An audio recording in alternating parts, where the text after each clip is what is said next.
This is not a drill, and we do not have time for a standard introduction because a massive winter storm is barreling across the United States right now. And if you are watching this, you likely have less than 24 hours to secure your garden.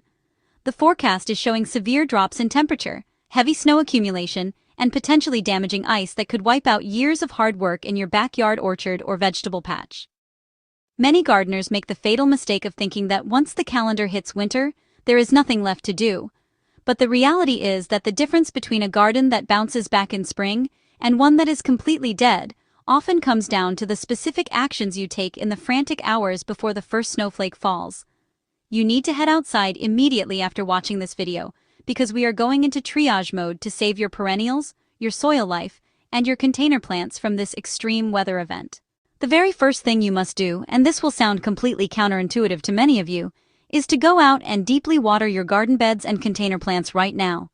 It might seem illogical to add water when freezing temperatures are approaching, but a dehydrated plant is a dead plant when the mercury drops. Dry soil has absolutely no insulating power, meaning the cold air can penetrate deep into the ground and freeze the root ball rapidly, snapping the delicate root hairs that the plant relies on for survival. Wet soil, on the other hand, acts as a thermal mass because water holds heat energy much longer than air or dry dirt does, and as that water eventually freezes, it actually releases a small amount of latent heat that can keep the environment around your plant roots just a few degrees warmer than the ambient air. Go to your perennials, your berry bushes, and especially your evergreen shrubs, and give them a slow, deep soak at the base, ensuring the water penetrates at least 6 inches down into the soil profile where the roots are most vulnerable. Once you have hydrated the soil, your next priority is protecting the microscopic life that makes an organic garden thrive. Because while your plants might look dormant above ground, the soil food web beneath your feet is at risk. In an organic system, we rely on bacteria, fungi, and earthworms to cycle nutrients, and a hard freeze without snow cover can drive frost deep into the earth, killing off these beneficial organisms and damaging the soil structure you have spent years building. You need to create an immediate insulation barrier by applying a heavy layer of mulch, aiming for at least 3 to 4 inches of straw, shredded leaves, or wood chips around the base of your sensitive plants. Think of this mulch layer exactly like a down comforter on a cold night, as it traps the geothermal heat rising from the earth and creates a pocket of warmer air right at the soil surface.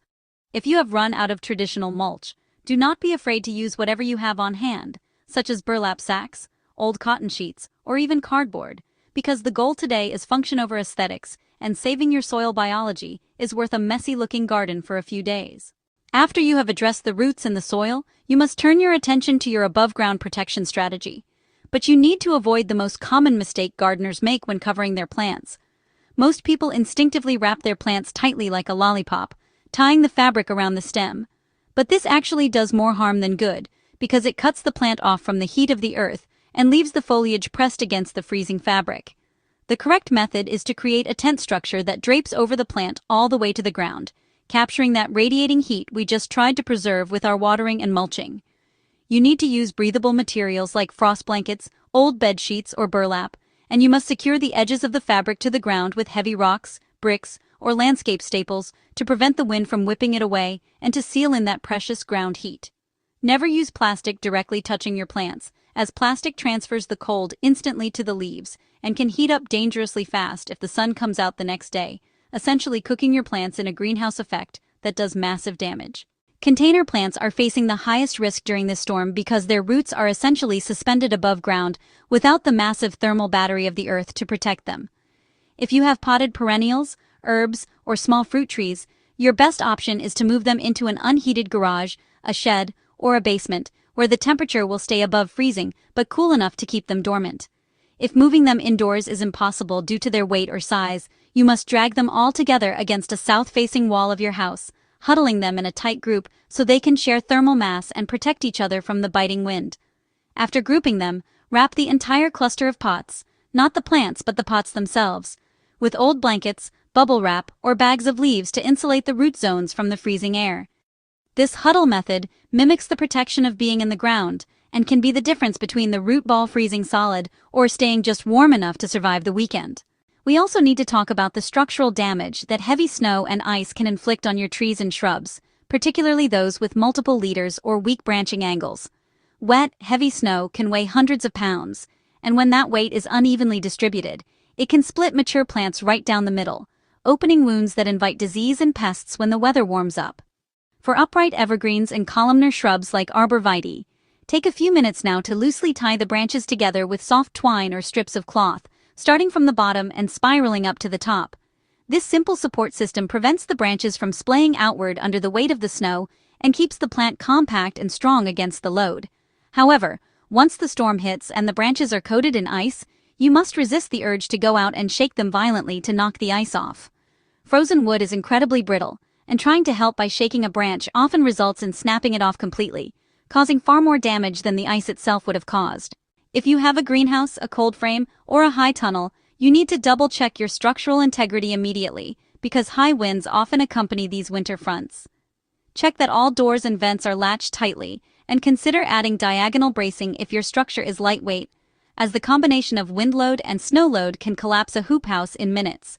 If you are heating a small greenhouse, ensure your fuel supply is topped off and have a backup plan ready in case the power goes out, such as heavy blankets to throw over your seedlings or thermal jugs of hot water to release heat slowly through the night. The temperature swing is the enemy here, so keeping the environment as stable as possible is key, even if that means the temperature is lower than ideal. Stability is better than a rapid crash. This storm preparation is also a critical moment to think about your local wildlife, which is an integral part of any organic garden ecosystem. Your garden birds, which are your primary pest control squad during the growing season, will be struggling to find liquid water and high-calorie food during a deep freeze. Take 10 minutes to clean and refill your bird feeders with high-fat sweet or black oil sunflower seeds, and if you have a bird bath, consider adding a heater or simply bringing out a fresh bowl of warm water each morning. By supporting the predators that eat aphids and caterpillars now, you are investing in a pest-free garden for the spring, maintaining the balance of your organic system even in the depths of winter. Finally, you need to accept that despite your best efforts, some damage may occur, and you must practice patience once the storm passes and the temperatures begin to rise. Do not rush out the moment the sun comes out to prune away brown leaves or mushy stems, as that dead material often provides a layer of protection for the living tissue deeper inside the plant. Pruning too early can stimulate new growth that will just be killed by the next freeze, or it can expose fresh wounds to extreme cold. Wait until you see new green growth emerging in the spring to assess the true extent of the damage, because plants are remarkably resilient, and often what looks dead in January is simply dormant and waiting for the return of the sun. This is a race against the clock, but if you prioritize hydration, insulation, and structural support, you can mitigate the worst effects of this winter storm. Please do not wait another minute. Grab your gloves, get your watering can, and get outside to protect your organic oasis before the first flake falls.